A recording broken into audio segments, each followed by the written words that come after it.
자, 에베소서 2장 11절에서 22절입니다. 11절에서 22절. 자, 우리 교독하고 마지막 절을 함께 읽도록 하겠습니다. 그러므로 생각하라. 너희는 그때의 육체로는 이방인이요 손으로는 육체에 행한 할례를 받은 무리라 칭하는 자들로부터 할례를 받지 않은 무리라 칭함을 받는 자들이라. 그때 너희는 그리스도 밖에 있었고 이스라엘 나라 밖에 사람이라 약속의 하나님께 대하여는 외인이요 세상에서 소망이 없고 하나님도 없는 자이오니.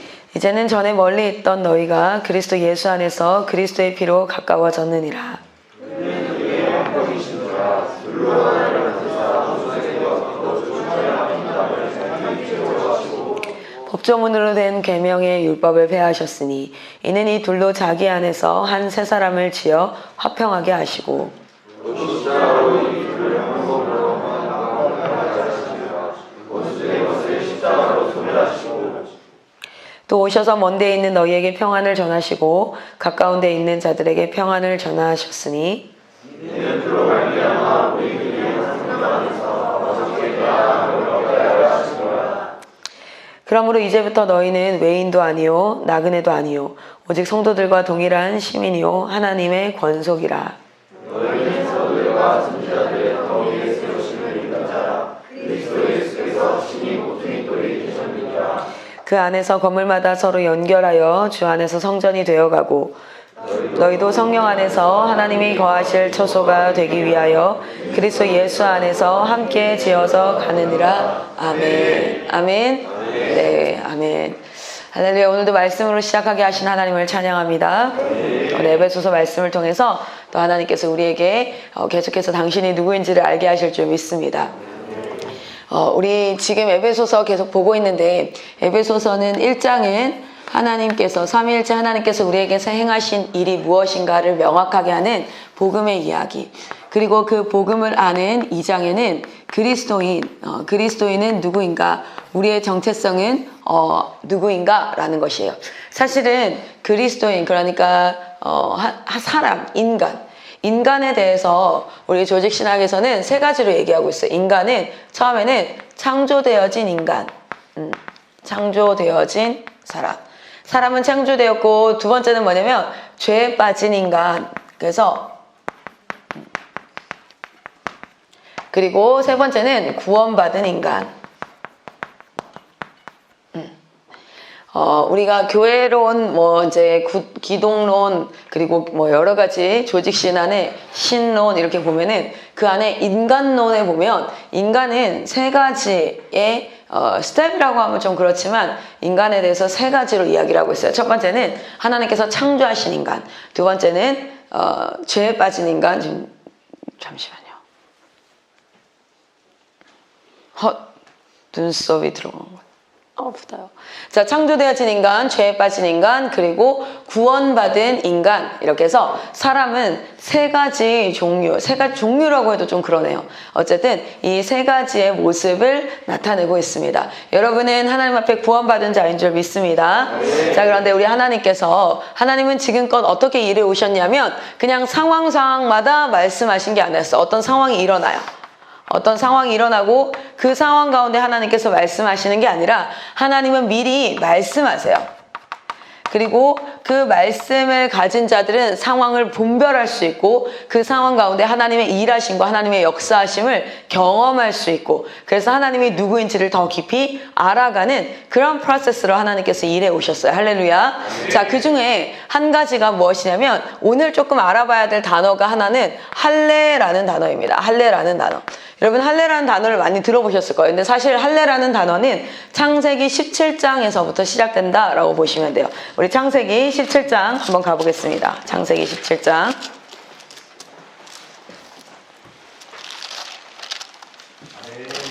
자, 우리 창세기 17장을 한번 쭉 읽어보도록 할게요.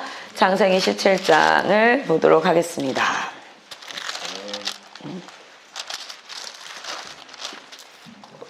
창세기 17장 1절에서부터 14절까지 전반으로 먼저 읽도록 할게요. 자, 우리 같이 한번 읽도록 하겠습니다. 제가 한 절, 여러분이 한 절, 14절까지입니다. 마지막 절 같이 한번 읽겠습니다. 시작. 아브라함이 저부터인데 시작하는 순간 같이 읽었죠. 정신 차려요. 자, 아브라함이 99세 때에 여호와께서 아브라함에게 나타나서 그에게 이르시되 나는 전능한 하나님이라 너는 내 앞에서 행하여 완전하라.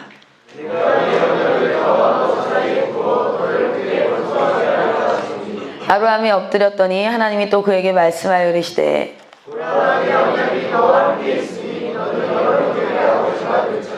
이제 후로는 내 이름을 아브라함이라 하지 아니하고 아브라함이라 하리니 이는 내가 너를 여러 민족의 아버지가 되게 함이니라.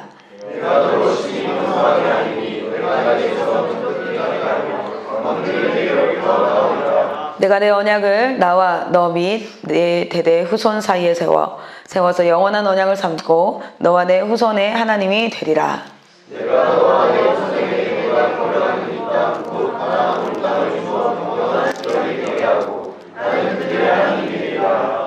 하나님이 또 아브라함에게 이르시되 그런즉 너는 내 언약을 지키고 내 후손도 대대로 지키라.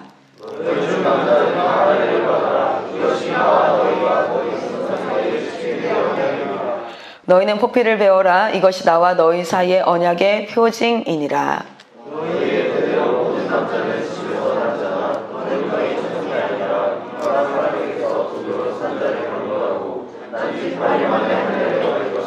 너희 집에서 난 자든지 너희 돈으로 산 자든지 할례를 받아야 하리니 이에 내 언약이 너희 살에 있어 영원한 언약이 되려니와 할례를 받지 아니한 남자 곧 그 포피를 베지 아니한 자는 백성 중에서 끊어지리니 그가 내 언약을 배반하였음이니라. 아멘. 아멘.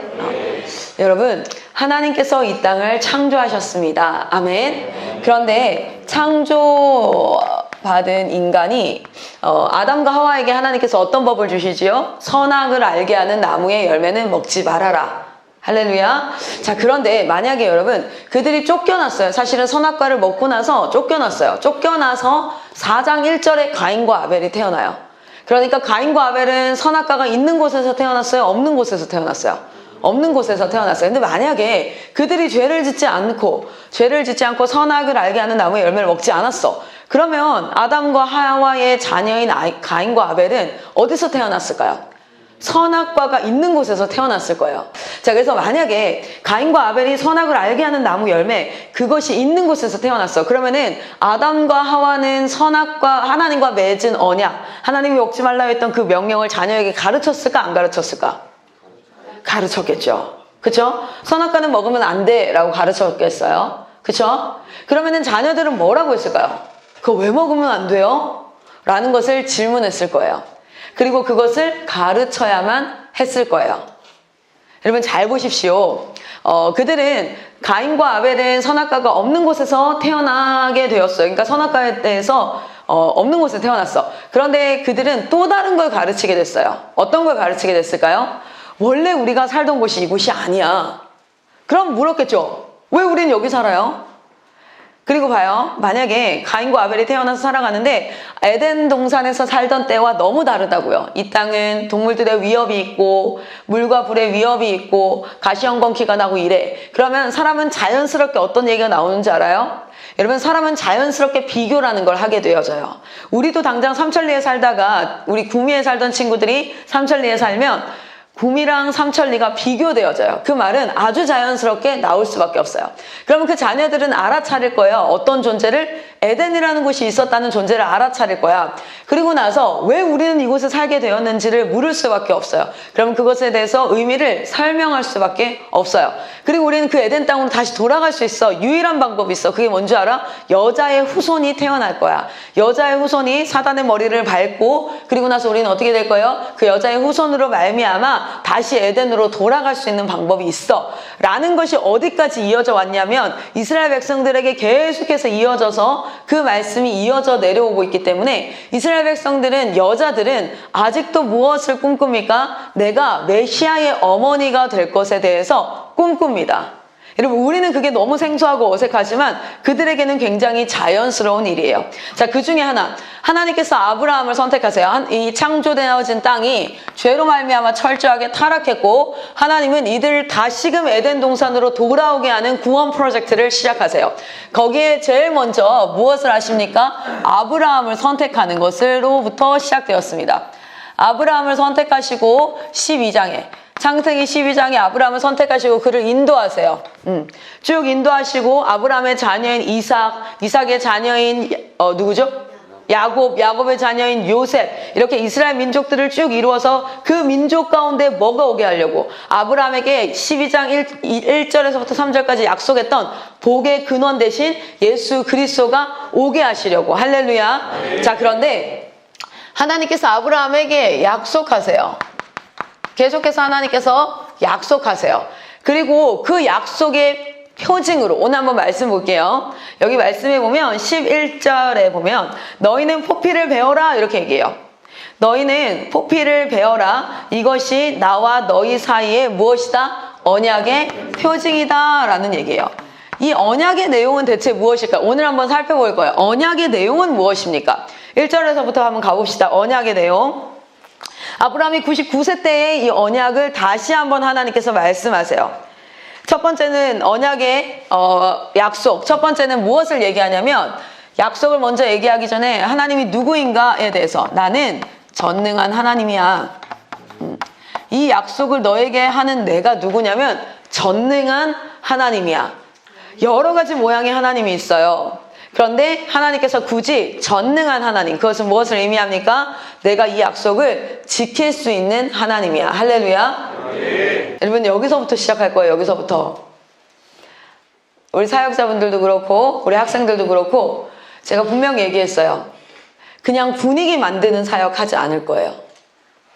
분위기 만들고 아멘 크게 해라, 허리 똑바로 세워라, 이게 아니라 저는 이곳에서 진짜 말씀으로 승부를 볼 거예요. 정말 말씀으로 그리스도요, 누군가가 가르치고 지시하고 명령하고 해서 그것을 따르는 자들이 아니라 성령께서 인도하는 자. 할렐루야. 네. 성령께서 인도하는 자. 분명한 것은 매일 아침 하나님의 말씀을 찾는 자들에게 하나님 반드시 응답하시고 역사하시고 그의 이름을 불러주시고 하나님께서 그를 만나주시고 이제는 누군가를 따라가야 하고 그리스도인인 척하는 사람이 아니라 언제든 뜨거워졌다 식어졌다 뜨거워졌다 식어졌다 하는 그런 냄비 같은 자들이 아니라 내가 식어지고 내 마음 가운데 성령께서 느껴지지 않는 그 순간에라도 하나님을 신뢰하고 그 말씀을 붙잡고 걸어갈 수 있는 하나님의 사람. 할렐루야. 아멘. 여러분, 이 삼천리 땅에서 우리는 그런 사람이 되기를 소망합니다. 그리고 그런 사람을 길러내기를 소망합니다. 매일 아침 신실하신 하나님 앞에 여러분도 신실하십시오. 여러분 마음에 오늘 피곤함이 있다 할지라도, 오늘 여러분 육체의 피곤함 여러 가지가 있다 할지라도 여러분 신실하시기를 축복합니다. 평양 대부흥 운동이 일어날 때 그들은 2년째 새벽 예배를 드리던 그 어느 날이었습니다. 평양 대부흥 운동은 어느 날 갑자기 성령이 불꽃처럼 임하여서 그들에게 회개 운동이 일어나고 그들에게 기도 운동이 일어나고 사회 변혁의 운동이 일어났던 것이 아니에요. 평양 대부흥이 일어났던 그 어느 날은 언제였냐면 2년째 새벽 예배로 말씀을 사모하는 자들이 모이던 그 어느 날이었어요. 이렇게 말씀을 사모하여 모이는 자들 가운데 성령께서 임하실 줄 믿습니다. 할렐루야. 자, 전능하신 하나님을 먼저 얘기하세요. 나는 전능하신 하나님이야. 오늘 이 아침에 여러분에게 하나님이 어떤 하나님이야? 전능하신 하나님이에요. 할렐루야. 자, 그 전능하신 하나님께서 2절 같이 한번 읽겠습니다. 시작. 내가 내 언약을 나와 너 사이에 두어 너를 크게 번성하게 하리니. 아멘. 하나님께서 번성을 약속하세요. 번성을. 너가 민족이 엄청 많아질 거야. 사람이 많아질 거야. 그리고 아브라함이 하나님께 엎드렸더니 4절을 한번 보겠습니다. 시작. 보라, 내 언약이 너와 함께 있으니 너는 여러 민족의 아버지가 될지라. 아멘. 너는 그냥 한 민족의 아버지가 아니라 여러 민족의 아버지가 될 거야.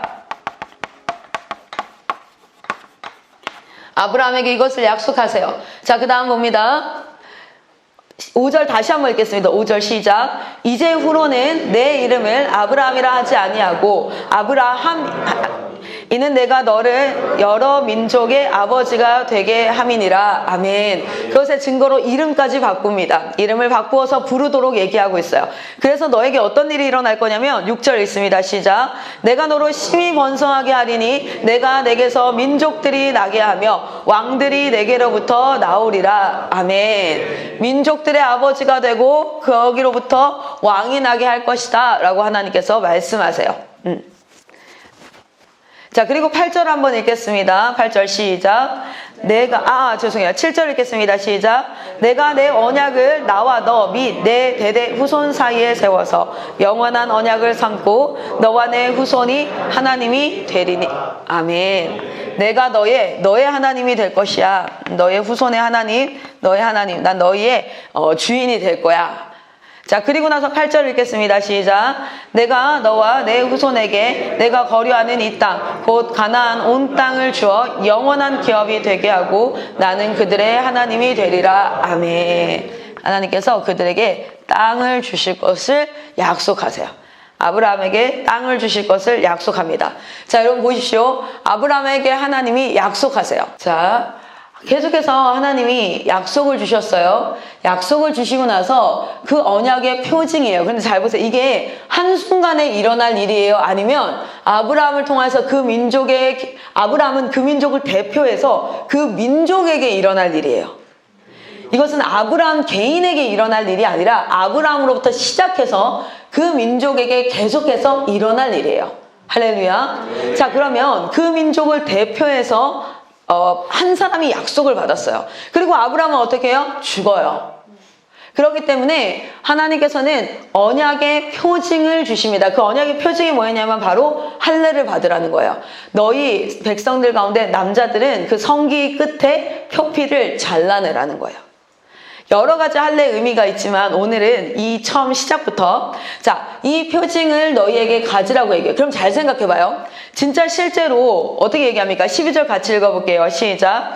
너희의 대대로 모든 남자는 집에서 난 자나 또는 너희 자손이 아니라 이방 사람에게서 돈으로 산 자를 막론하고 난 지 8일 만에 할례를 받을 것이라. 아멘. 그럼 잘 생각해봐. 나는 아브라함이야. 아브라함은 직접 하나님 앞에 약속을 받았어요. 그렇죠? 그런데 아브라함의 자녀로 태어난 이삭은 어떻게 됩니까? 표피를 잘라서 뭐 해야 돼요? 할례를 받아야 돼요. 그럼 당장 아브라함은 이걸 누구에게 설명을 해야 될까요? 이삭은 너무 어려워. 이삭은 질문하지 않아. 난지 8일밖에 안 되니까 어떻게 질문을 하겠어요? 그렇죠? 그런데 이걸 제일 먼저 누구한테 설명을 해야 될까요? 그의 아내에게 설명을 해야 될 거예요. 너무 귀한, 여러분 지금은 산부인과 가면 아기들이 안 죽고 태어나는 게 당연하고 산부인과에서 태어나다가 아이가 죽었다 그러면 어머 어떻게 그런 일이 있을 수 있지? 라고 생각하지만 실제로는 이 출산을 한다는 건 모든 사람들이 어떻게 생각하냐면 반은 죽고 반은 산다 라고 생각할 만큼 위험한 일이었어요. 실제로 아이를 낳다가 죽는 사람이 굉장히 많았어요. 반은 죽고 반은 산다라고 생각을 했으니까 이건 굉장히 위험한 일이에요. 그 일 가운데 너무 귀한 아이를 얻었어. 근데 그 아이에게 다시 한번 칼을 들어서 뭐 한다는 거예요? 죽을 수도 있는 그 일을 하겠다는 거야. 그러면 누구부터 설명을 해야 돼요? 사라에게부터 설명을 해야 돼요. 그리고 나서 이삭이 아이를 낳게 되면은 누구에게 설명을 해야 됩니까? 아이에겐 설명하지 않아도 돼. 그런데 그의 부모된 누구에게? 이삭에게 설명해야 돼요. 우리는 다 할례를 받아야 돼요. 왜요? 아니 태어나자마자 갑자기 왜 아기를 죽이려고 그래요? 왜냐하면 이렇게 이 할례를 통하여서 계속해서 무엇이 됩니까? 하나님의 약속은 전수되어질 수밖에 없어요. 우리 하나님이 그냥 이상한 또라이 신이라서 갑자기 그런 종교적 행위를 해 라고 한 것이 아니라 우리 하나님께서는 이 민족에게 이루실 일을 그 민족에게 끊임없이 전수되어지도록 장치하십니다. 그런데 단순히 이것은 전수만을 의미하는 것이 아니라 민족에게 이루어질 일이기 때문에 이것을 믿는 자들은 할례를 하는 거예요. 그러나 믿지 않는 자는 어떻게 합니까? 할례를 할 수가 없겠죠. 실제로 여러분, 실제로 아브라함과 이삭과 야곱 그리고 요셉을 통하여서 이스라엘이 어디로 들어가게 되죠? 애굽으로 들어가요. 애굽에서 몇 년간 살아요? 400년간 살아요. 400년간 살다가 모세를 선택하셔서 하나님께서 뭐 하십니까? 이스라엘 백성들을 출애굽시키세요. 그때 모세의 첫째 아들이 할례를 했을까요? 안 했을까요? 안 했어요. 그건 무슨 뜻입니까? 당시에 할례를 안 했던 사람들도 꽤 있었나 봅니다. 어쩌면 그의 아내가 십보라였고 십보라는 이방 여인이었기 때문에 할례의 의미에 대해서 도저히 용납할 수 없었을지 몰라요. 실제로 모세의 아들이 할례를 받는 장면이 나와요. 모세가 선택받고 하나님의 백성들을 이끌어내어서 내려가는 과정 가운데 갑자기 하나님께서 나타나셔서 어떻게 합니까? 모세를 죽이려고 해요. 모세를 죽이려고 했을 때 십보라가 어떻게 합니까? 그 아들의 포피를 잘라서 할례를 받은 그 피, 흐르는 피를 모세에게 갖다 대면서 어떻게 얘기합니까? 이는 나의 피난편입니다 라고 얘기해요. 그건 뭐냐면 갑자기 하나님이 죽이려고 했을 때 십보라가 알았던 거예요. 왜 하나님이 저러시는지.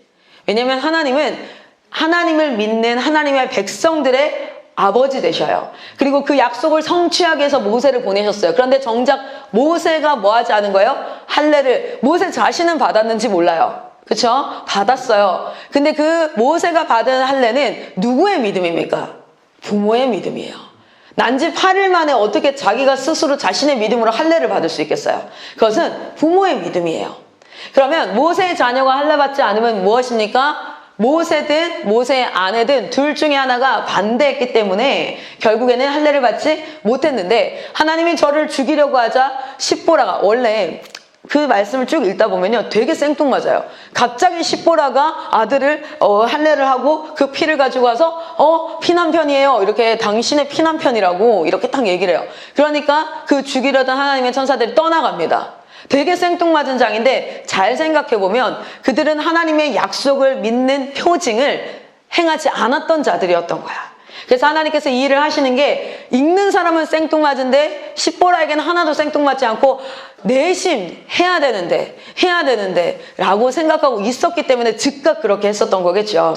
여러분 이와 같이 할례는 무엇이냐면 내가 이 하나님께서 나에게 하신 약속을 믿습니다 라는 믿음의 표징이었어요. 믿음의 표징. 그리고 그것은 계속해서 어디로 전수되어집니까? 자녀들에게로 전수되어지는 형태로 하나님께서 행위를 주십니다. 여러분 우리의 믿음이 자녀들에게로 전수되어지는데 지금은 할례를 하지 않아요. 지금은 할례를 하지 않다 보니까 어쩌면 표시가 안 나는지 모르겠어요. 그러나 우리가 어떤 것을 해야 됩니까? 마음의 할례, 귀의 할례를 받아라 라고 신약에도 많이 표현되어져 있죠. 뭐냐면 우리가 지금 직접적으로 할례하지 않는다 할지라도 그 의미를 살려서 무엇 해야 된다는 거예요? 하나님 앞에 하나님의 약속을 믿는 그 믿음의 표징을 우리가 가져야 됨을 의미합니다. 할렐루야. 첫 번째 우리가 알아야 될 건 할례는 하나님의 약속을 믿는 믿음의 표징이에요. 그리고 이것은 굉장히 큰 특징이 있는데 이것은 자녀에게로 반드시 전수되어져야 돼요. 할렐루야. 그리고 물어야 됩니다. 물을 수밖에 없어요. 그 아내는. 왜 이걸 해야 되는데? 왜 이렇게 해야 되는데? 라고 물을 수밖에 없어요. 그래서 이 할례 행위 자체를 통하여서 많은 자들에게 전수가 되어져요. 특별히 여기 보면은 이방인들도 있어요. 자, 12절에 보면 너희의 대대로 모든 남자는 집에서 난 자 또는 너희 자손이 아니라 이방에서 돈으로 산 자도 이걸 하게 돼 있어요. 여러분 이것은 무엇을 의미합니까? 이것은 단순히 이스라엘 백성들을 위한 이스라엘의 선민의식을 강화시키기 위한 이게 이스라엘 사람이라는 표야라는 게 아니라 이것은 하나님께서 한 영혼을 구원하시는 하나의 방법인데 자기 집에서 난 자가 아닌 누구를 종을 하려고 하면 이 종은 난 지 8일 만에 된 사람이에요? 아니면 다 커 있어? 다 커 있는 자예요. 그럼 이 사람에게 이걸 왜 해야 되는지 설명을 해야 되는 거야. 그러면 그것을 통해서 하나님의 약속에 동참시키게 되는 거예요. 할렐루야. 할례는 첫 번째 그런 의미가 있어요. 두 번째 할례는 죽음을 의미합니다. 죽음. 할례는 죽음을 의미해요. 실제로 그 당시에 그 할례를 행하고 많은 사람들이 죽을 수 있는 그런, 왜냐면 지혈이 안 된다든지, 그리고 그 당시에 아주 깔끔하게 커터칼처럼 이렇게 싹 베어낼 수 있을까요? 아니에요. 돌칼이었어요, 돌칼. 그래서 그것을 잘라낸다는 건 돌과 돌 사이에 포피를 두고 으깨서 짓이겨서 이것을 떼내야 된다는 걸 의미해요. 그래서 출혈이라든지 여러 가지 죽음을 감수해야 되는 거였어요. 그래서 피가 반드시 났고, 그래서 우리가 지금 오늘날에는 마음의 할례를 받는다라는 것은 내가 죽고 예수로 산다라는 우리의 구원의 의미가 포함되어져 있습니다. 할렐루야. 이 두 가지를 기억하면서 다시 에베소서 말씀 가보겠습니다. 에베소서. 오늘은 인포메이션이 많아서 자, 에베소서 2장입니다. 그런데 이 할례가 내려오면서 계속해서 내려오면서 어떻게 됐어요? 그냥 할례만 받는 자들도 생겨버리는 거예요. 그리고 아예 할례를 받지 않는 이스라엘 백성도 있고 이런 일들이 발생하는 거죠. 그러나 이 할례는 예수 그리스도의 십자가의 구속을 의미합니다. 그쵸? 자, 우리 다시 한번 읽어볼게요. 11절, 2장 11절. 그러므로 생각하라. 너희는 그때에 육체로는 이방인이요 손으로 육체에 행한 할례를 받은 무리라 칭하는 자들로부터 할례를 받지 않은 무리라 칭함을 받은 자들이라. 그러니까 우리는 어떤 자들이었냐면 약속 밖에 있었던 자. 하나님이 누구인지 몰랐고, 그리고 하나님께서 행하시는 일들에 대해서 음성을 들었던 자, 안 들었던 자, 못 들었던 자, 그리고 실제로 그 약속의 표징도 행하지 않았던 자. 그걸 다시 한번 설명해줘요. 12절 같이 읽겠습니다. 시작. 그때 너희는 그리스도 밖에 있었고 이스라엘 나라 밖의 사람이라 약속의 언약들에 대하여는 외인이요 세상에서 소망이 없고 하나님도 없는 자이더니. 아멘.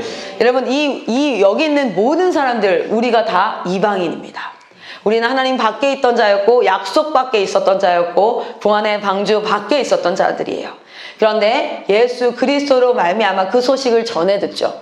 할례를 할 때에도 그 이야기를 전해 듣는 것으로부터 시작이에요. 그리고 전해 듣고 그것에 대해서 난 못해, 난 무서워 라고 거부하는 사람은 안 되는데, 그것을 믿고 나도 할게 라고 동참되어지는 사람은 뭐가 됩니까? 이제는 그 하나님의 약속에 들어가는 자, 하나님의 약속 안으로 들어가는 자. 그래서 이 약속의 성취가 우리의 삶 가운데 이것을 믿고 그 할례를 행했던 자들에게도 행해지고 이루어지는 거였어요. 할렐루야. 오늘날에는 할례의 형태를 행하지 않습니다. 그러나 예수 그리스도의 복음이 들려집니다. 그리고 그 복음 앞에 믿음으로 나아가는 자, 그리고 하나님 앞에 예배하고 더 이상은 이전의 삶을 살아가지 아니하고 하나님의 말씀으로 살아가는 자들을 통해서 하나님의 구원의 역사가 충분히 영향을 미치고 언약의 자손이 되는 줄 믿습니다. 우리는 그런 자들이에요. 그래서 이방인이나 이스라엘 백성이나 상관없이 하나님의 약속 안에 들어간 자가 바로 우리이다. 우리는 어떤 조건으로 들어간 것이 아니라 우리는 예수 그리스도를 믿는 믿음으로 그 안에 들어간 것이라. 2장 8절에서부터 9절 한번 읽겠습니다. 시작. 너희는 그 은혜에 의하여 믿음으로 말미암아 구원을 받았으니 이것은 너희에게서 난 것이 아니오 하나님의 선물이라. 행위에서 난 것이 아니니 이는 누구든지 자랑하지 못하게 함이라. 아멘. 이것은 자신의 가문에서, 자신의 행동에서, 자기가 가진 것 때문에 이루어진 것이 아니라 믿음으로 말미암아 온전히 하나님의 선물로 이루어진 것입니다. 아멘. 우리가 다 이방인들밖에 없어가지고, 그쵸? 이게 별로 확실히 와닿지 않고 내가 뭔 차이? 이렇게 될 수 있는데 실제로 이방인들은 어떤 자들이었습니까? 이방인들은 이스라엘 백성들에게 개처럼 여겨졌어요. 기억나세요? 신약성경에 보면 개 취급받고 막 이런 사람들이었어요. 그쵸? 그렇게 취급했던 이스라엘 백성들도 실상은 어떠합니까? 잘못 알고 있었던 것이고, 그러나 당시에는 그렇게 취급받고 그렇게 생각을 했다는 거예요. 우리는 이제 믿음으로 말미암아 하나님의 백성으로, 하나님의 권속이요, 이렇게 이야기하죠. 자, 우리 한번 다시 말씀 읽도록 하겠습니다.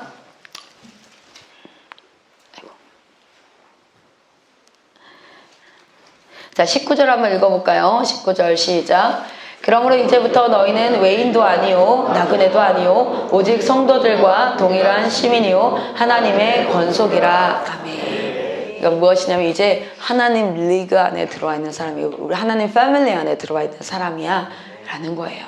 그래서 삭개오가 그 나무에 올라가 있을 때, 그 나무에 올라갔을 때 예수님이 이제 내려와 라고 이야기했을 때 그때 왜 충격이었냐면, 저렇게 쓰레기 같은 사람이 그 동네에서도 알아주는, 말 그대로 일제강점기라고 생각해보면 일본에다가 우리나라를 팔아먹은 친일파와 같은 저자가 하나님 뭐라고 하냐면 You are my family 이렇게 얘기해요. 거기가 이렇게 나오죠. You are my family. 넌 이제 나의 패밀리에 들어왔어. 그러니까 이스라엘 백성이 엄청 열받죠. 왜요? 저 쓰레기 같은 놈이 어떻게 우리랑 같은 패밀리가 될 수 있어? 저렇게 죄를 짓고도 패밀리가 될 수 있어? 거기서 나오는 단어가 뭐냐면 권속이거든. 권속. 우리는 하나님께 속한 자, 하나님께 속한 자는 그 자가 어떤 행위를 가져서가 아니라 하나님 예수 그리스도를 믿는 믿음, 그 믿음으로 구원받는 줄 믿습니다. 그러나 참된 구원은 자기를 구원하신 하나님 앞에 자기가 살아온 삶이 얼마나 추악한지를 깨달아요. 그리고 그는 하나님 앞에 어떻게 이야기합니까? 내가 지금까지 빼앗았던 것이 있다면 4배 이상은 돌려주겠습니다. 라고 자신의 삶에서 할 수 있는 최선의 최대한의 회개의 삶을 이루어갑니다. 그냥 단순히 뻔뻔하게 하나님 패밀리 됐어, 난 이제 끝났어, 나는 거룩해졌어 가 아니라 진정한 회개는, 진정 하나님의 백성은 하나님의 백성으로 받아들여진 그 은혜로 말미암아 자신이 살아온 삶이 하나님 앞에 돌아봐져요. 제가 이런 기도를 하는 경험들을 해요. 하나님, 그러니까 나는 거룩하니 너희도 거룩하라. 그 거룩하라가 막 의무사항이 되는 게 아니라 하나님이 너무 깨끗하신데 주님 나도 정말 깨끗해지고 싶습니다. 하나님이 너무너무 정직하신데 나도 좀 정직해지고 싶습니다. 그렇지 않은 모습이 발견되면 하루 종일 그렇게 마음이 불편해요. 내가 그렇지 않은 모습, 막 분노하거나 사람들한테 비교하거나 말 한마디라도 잘못하고 나면 그렇게 내 안에서 그것이 생각되어지고 후회되어지고 막 이런 삶이 시작되어져요. 왜냐하면 하나님 앞에 live as a Christian. 하나님 앞에 우리가 뭐로 사는 거예요? 그리스도인으로 살아가기 시작하니까. 하나님이 주인된 삶을 살아가기 시작하니까요. 할렐루야. 우리는 그렇게 하나님 앞에 구원받은 백성인 줄 믿습니다.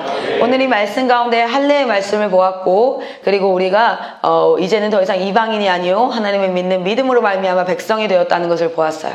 우리가 한 가지 더 봐야 될 말씀이 있어요. 여기는 계속해서 화목, 그리고 평안, 하나됨, 모험, 이런 부분들이 계속 나오거든요. 이 부분은 우리 내일 한번 같이 보도록 하겠습니다. 오늘 우리가 이 말씀을 나누면서 기억해야 될 것이 약속을 가진 자와 약속을 가지지 않은 자의 차이예요. 여러분, 우리가 할례를 지켜볼 때 왜 이 약속들을 따져보았냐면, 여러분 하나님의 말씀을 약속으로 받는 여러분 되시기를 축복합니다. 모든 하나님의 백성들에게 이 마지막 때에 주신 약속이 있어요. 공통적인 약속이 있죠. 그게 뭐예요? 너희가 올라감을 본 그대로 내가 다시 오리라 라는, 그렇죠? 그리고 성령의 약속을 받았죠. 우리는 예수 믿는 자는 주님 다시 오시기 전까지 예수님이 승천하셨어요. 그러니까 제자들이 너무너무 슬퍼하잖아. 근데 예수님께서 어떤 약속을 하십니까? 내가 가야지 보혜사 성령, 그 성령께서 오셔서 이제 너희 곁에서 생각나게 하고 듣게 하고 그리고 들리게 하고 그리고 너희를 인도하시고 그리고 너희를 가르치시고 예수께서 말씀하신 66권의 성경의 말씀이 깨달아지게 하시고 믿어지게 하시고 아버지를 주라 시인하게 하고 어떤 상황 가운데서도 이런 일이 일어난다는 거예요. 할렐루야. 우리가 2가지 약속을 꼭 기억해야 돼요. 첫 번째 약속은 뭡니까? 예수님께서 다시 오신다. 이 마지막 시대를 살아가는 가장 강력한 힘은 무엇입니까? 예수님께서 다시 오신다. 안 그럼 저 이렇게 안 살아요. 난 내 하고 싶은 대로 하고 살 거야. 열받잖아요. 그러면 저 새끼한테 나는 욕하고 살 거야. 저 성격이 그런 사람이에요. 난 절대 지고 못 살아. 막 누가 한 대 나를 때 나는 그럼 2대 때려야 돼. 난 내 마음대로 살 거예요. 예수님이 다시 오시지 않는다면. 할 수 있으면 복수, 내가 하고 싶은 만큼 할 거야. 굳이 내 인생을 이렇게 쪼개서 다른 사람한테 메시지를 전하고 이렇게 절대 안 살아. 왜? 1시간이라도 나를 위해 살아야지. 우리 가족을 위해 살아야지. 내가 미쳤다고 여러분과 함께 난 가족이랑 살아야지 이렇게. 그런데 우리 주님이 다시 오셔요. 그리고 내 인생이 여기 목숨 딱 끝나는 순간에 끝나는 게 아니라 그 후에 영원한 삶이 있어요. 할렐루야. 그렇기 때문에 오늘 내가 어떻게 살아야 될지가 달라져요. 내가 내 하나님 앞에 살아가야 돼. 내 하나님이 무엇을 기뻐하시지? 영원한 삶을 준비한다는 건 어떤 의미지? 이런 것들을 묵상하고 생각해요. 그래서 첫 번째 우리의 약속은 무엇입니까? 주님이 다시 오신다는 그 약속이에요. 2번째는 우리가 기억해야 될 게, 그러면 주님이 다시 오시는 그때까지 오늘부터 내가 오늘 하나님을 믿는 그 시점부터, 하나님을 아는 시점부터 주님 다시 오시는 그 시점까지 우리에게는 한 가지 특권이 있어요. 그건 무엇이냐면 성령님과 동행할 수 있는 특권이 있어요. 그래서 부르짖고 찾는 자에게 성령께서 임재하신대요. 그리고 그 성령께서 권능을 주신대요. 어떤 권능을요? 주님 다시 오시는 그날까지 하나님 앞에 살아갈 권능인데, 그 성령님께서 특별히 우리에게 하시는 일이 무엇이냐면, 첫 번째는 말씀이 깨달아지게 하신대요.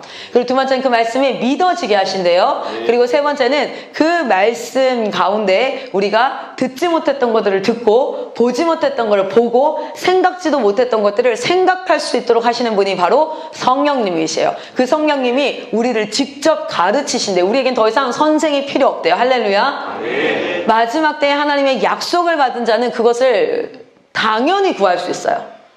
당당하게 구할 수 있어요. 그러나 그 약속의 실체를 모르는 사람들은 구할 수가 없어요. 신앙생활 하면서 구할 수도 없고 그것을 누릴 수도 없게 되어져요. 여러분, 성령과 동행함은 우리에게 하나님이 주신 특권입니다. 특권이라는 건, 이 권자는 권리라는 뜻이에요. 자신의 권리라는 거예요. 제가 얼마 전에 대전 시내에 나갔어요. 대전 시민들에게는 양육수당을 줘요. 그리고 아동수당을 줘요. 그래서 저는 월 한 35만 원인가요? 를 받아요. 왜냐면 애기들이, 더 받아요. 한 50만 원 넘게 받는 것 같아요. 국가로부터. 왜냐면 애기들이 3명이나 있거든요. 그 아이들을 키우는 대전 시민들한테는 주는 권리가 있어요. 여러분 생각해봐요. 그런데 내가 그것을 신청하지 않으면 받을 수 있어요? 없어요? 없어요. 우리 로이스 쌤이 그걸 몰라가지고 예전에 자유 같은 경우에는 넷째라 가지고 뭘 주냐면 기저귀 값을 매달 줬어요. 기저귀 값과 분유값을 매달 줬는데 그거가 몇 개월까지 나왔냐면 24개월까지 나왔어. 그런데 그거를 몰랐던 거야. 그 돈이 꽤 되거든요. 몰랐던 거야. 그래서 언제 받았는 줄 알아요? 한 2달 남겨놓고 알게 됐어요. 그래서 부랴부랴 중구청에 갔더니 신청을 왜 이렇게 늦게 하셨어요? 이전에 거는 안 나가요. 이번 달 거부터 나가서 2달을 받았어요. 2달을 받았는데 몰라서 자신의 권리, 대전 시민으로서의 권리를 누렸어요? 못 누렸어요? 못 누렸어요. 여러분, 하나님 나라에 하나님께서 기도할 수 있는 특권을 주셨습니다. 하나님께서 우리에게 성령 받을 수 있는 특권을 주셨습니다. 라는 것은 그냥 나에게 선물 이전에 권자는 권리예요. 권리. 우리 그리스도인들이 마땅히 받아야 될, 하나님 앞에 마땅히 요구할 수 있는, 이것은 내가 막 당당하게 하나님께서 나에게 주신 권리이기 때문에 그 권리를 누려야 돼. 그런데 사단이 하는 짓은 뭔지 아세요? 약속을 모르게 해요. 그래서 그 권리를 누리지 못하게 하는 거예요. 마치 로이스 쌤이 기저귀랑 분유값을 받을 수 있는데 몰라가지고 그거 다 날렸잖아요. 동일해요. 사단은 그것을 잊어버리게 하고 모르게 해서 그 권리를 누리지 못하게 합니다. 여러분, 우리는 인생을 살아가면서 홀로 살아가지 않습니다. 하나님께서 허락하신 권리가 있는 줄 믿습니다. 기도할 수 있고 성령께서 우리에게 가르치시고 말씀하시고 인도하세요. 그러나 이 모든 것을 무엇을 근거로 하십니까? 말씀을 근거로 하세요.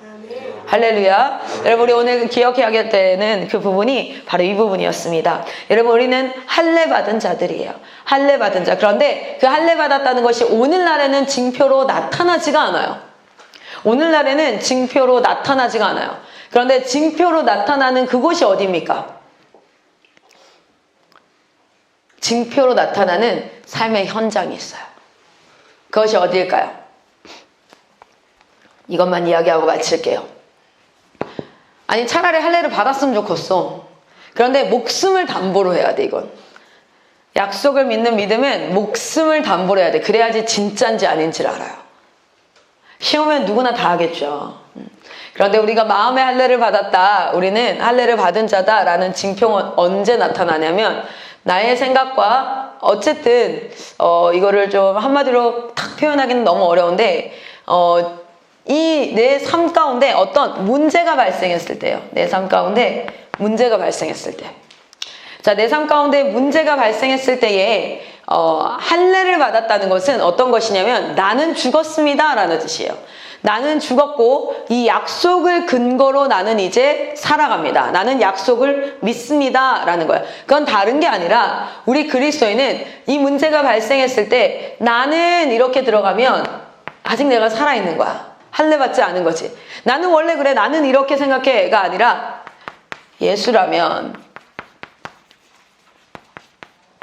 예수님이라면 어떻게 하실까? 이것이 할례 받은 자의 표징, 나타나는 증거예요. 이게 에비던스예요. 여러분, 예를 들어서 재승이랑 저랑 막 싸웠어요. 그러면 내가 평소 원래 내 모습은 어땠냐면 진짜 얘를 내가 가지고 있는 힘과 내가 가지고 있는 모든 것을 가지고 얘를 괴롭혀야 돼.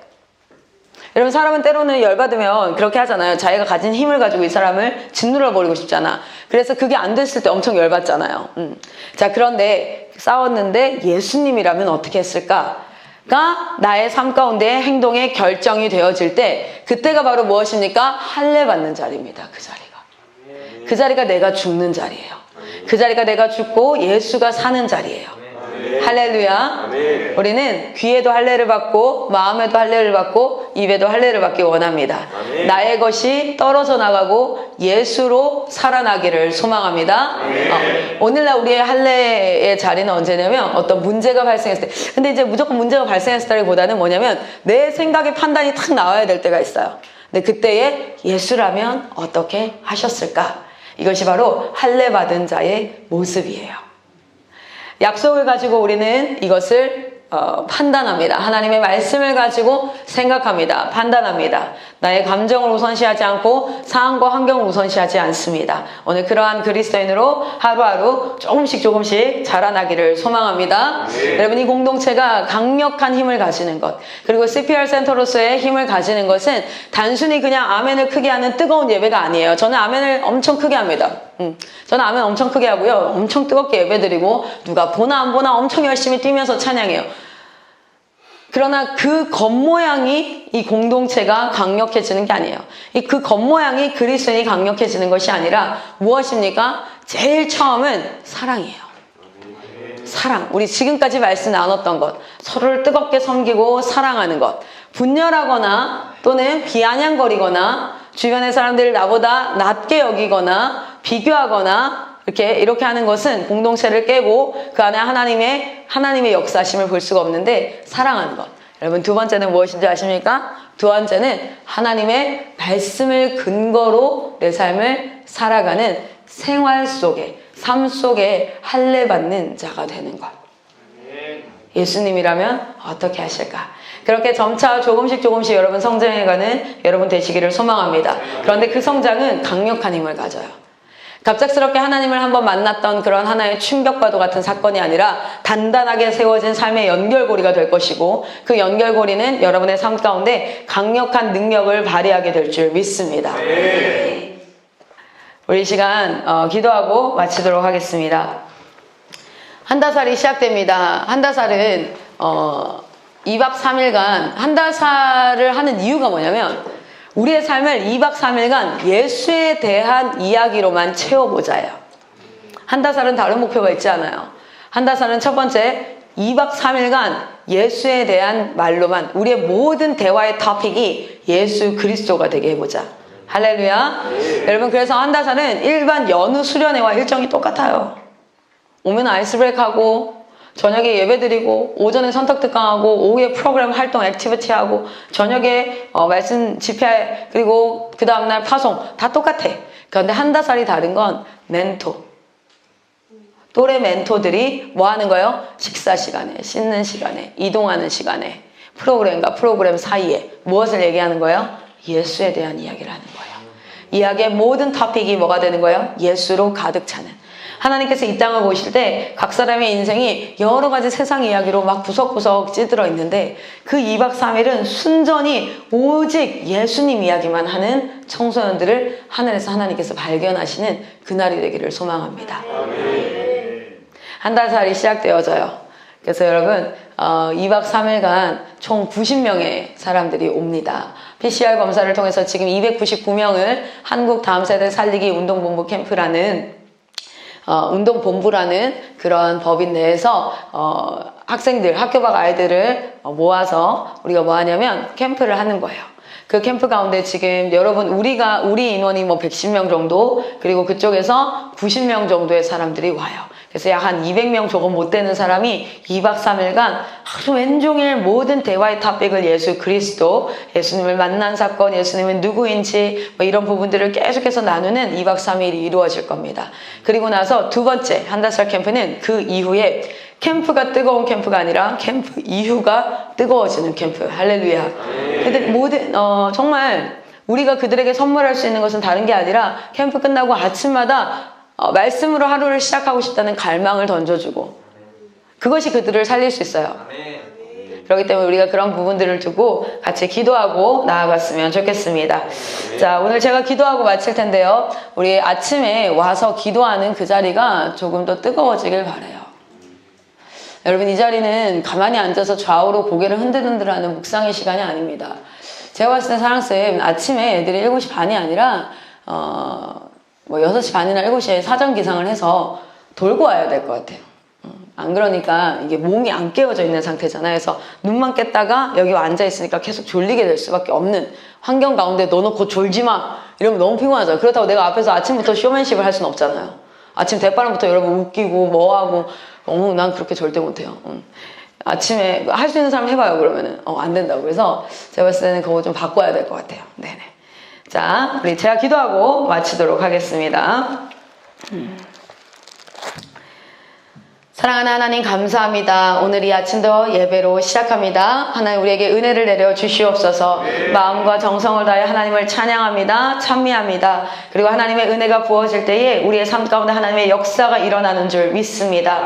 하나님, 우리는 신실하신 하나님을 닮아 신실하게 매일 아침 하나님을 찾고 그리고 하나님 앞에 기도하고 간구하며 하루를 살아가며 주님 앞에 예배로 드리는 예배자로 서고 싶습니다. 주여 우리를 인도하여 주시옵소서. 이 공동체 가운데 다른 것으로 인하여서 피곤하지 아니하고 하나님을 찾는 것으로 하나님을 구하는 것으로 그리고 하나님을 더 알아가는 것으로 우리에게 힘이 쓰여지고 우리의 하루의 에너지를 쓸 수 있는 그런 자들 되게 하여 주시옵소서.